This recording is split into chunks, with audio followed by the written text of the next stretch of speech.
Извините, что я вас не пускаю, потому что мне с самого утра тут трезвонят, и меня предупредили, что там 2 бусика без номеров и куча тихарей. Так что вот так. Как Но вы себя я рада чувствуете? вас. Как? Как вы себя чувствуете? Ну, нормально чувствую, я немного болею, и поэтому это, конечно, очень как бы тяжело такое переносить. Да, я думаю, что мы как-то все больше говорим о том, Лукашенко, уходи, а в это время мы теряем страну. Есть опасность, что мы потеряем страну. Сегодня я говорила и о русской интеллигенции. Где же вы? Почему вы не помогаете моему маленькому народу, в общем-то, сохранить свои достоинства и сохранить свою страну? Вот, и все. Как давно вы зауважили, что за вами сошить? Ну, это уже давно, по-моему, еще с выборов. Еще с выборов.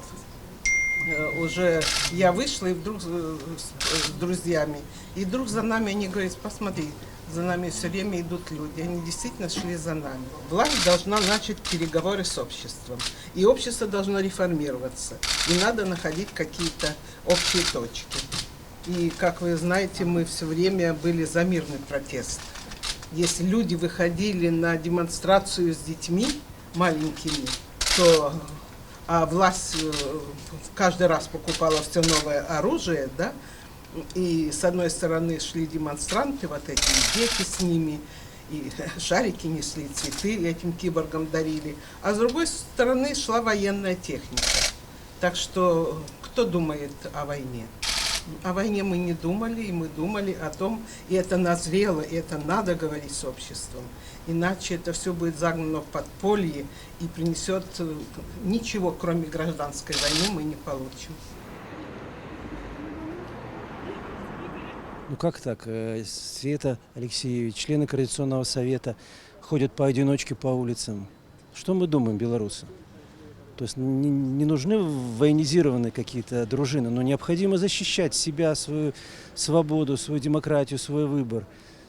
Просто вот приехал защищать, как могу, сколько у меня есть сил. В інших країнах з такими людьми, як Нобелівський лауреат, влада рається, як вийти з ситуації драматичної, в якій опинилася держава. У нашій країні все не обмежувалося викликом слідчий комітет на допит. Тепер ми з'являємося свідками того, що Світлану хочуть затримати як останніх сябров Президиума Координаційної ради. І на опошнє, хто зостається на волі. Я тільки що з дипломатами і з некоторими журналістами подимався до Світлани. Вона дала коротке інтерв'ю з дверей своєї квартири.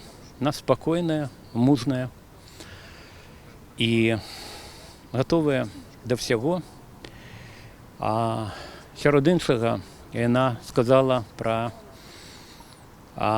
стосунки з Росією, про позицію Росії. Вона сказала, що Росія може стратити і вже тратить білоруський народ, дякуючи політиці російських верхов. І у самому горшому випадку, про який не хочеться навіть казати, Росія може набити ніяку територію, але білорусів втратить назавжди. Вот. І я думаю, що, це я вже протягую від себе, що коли Росія і набуде эту територію, то вона отримає тут партизанську війну.